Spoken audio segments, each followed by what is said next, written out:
Friday night, we're going to be lighting 2 sets of candles. The regular Shabbos candles and, of course, the menorah. We start with the menorah.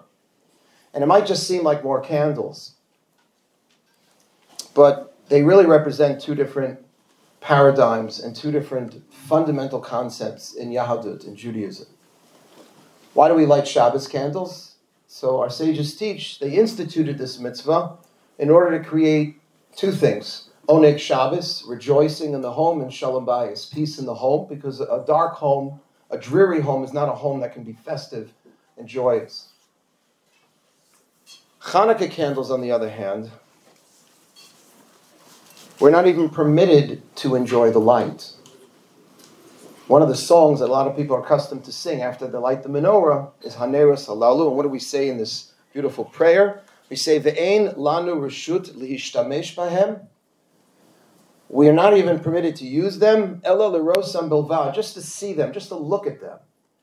So the Shabbos candles and the Hanukkah candles are fundamentally different, because Shabbos candles are really there to illuminate your home, which is why you need to hang out with your Shabbos candles a little. They should provide some illumination, and therefore you shouldn't light them in some remote part of your home, but where you can actually benefit from the light.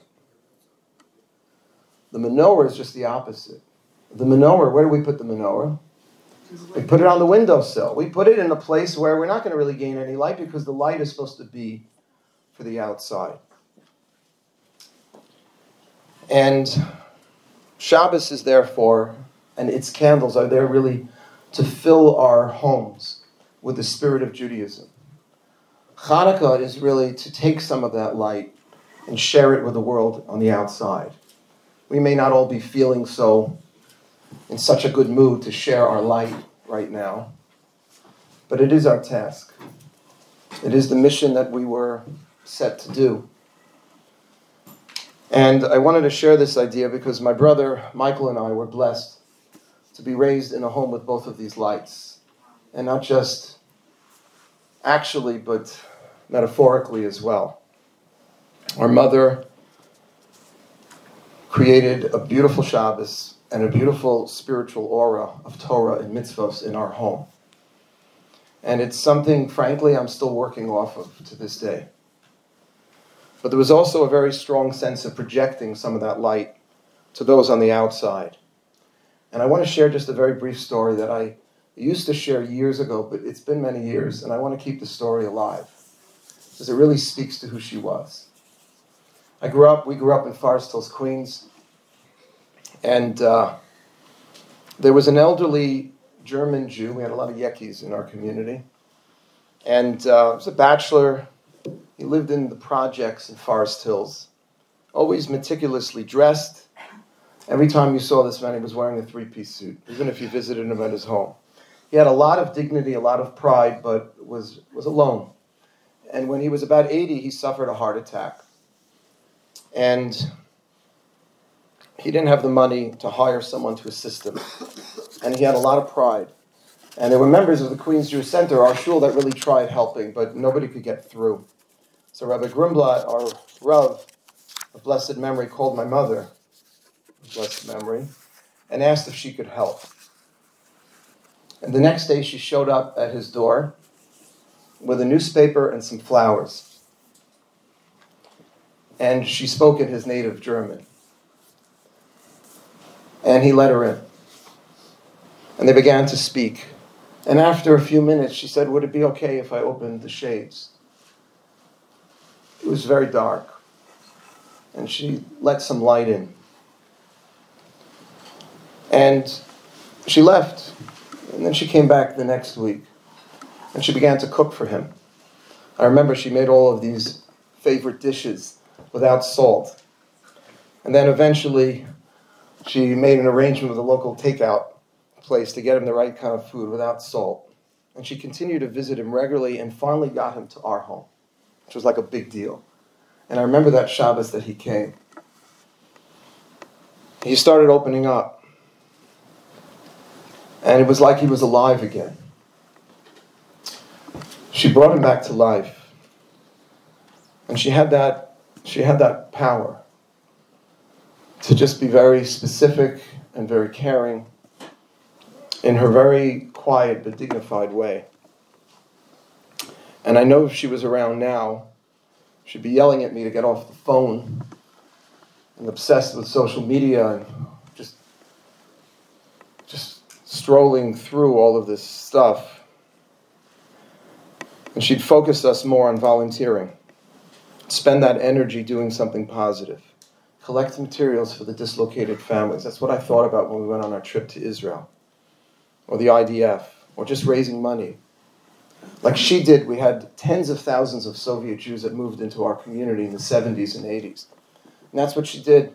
She collected furniture, she took families in.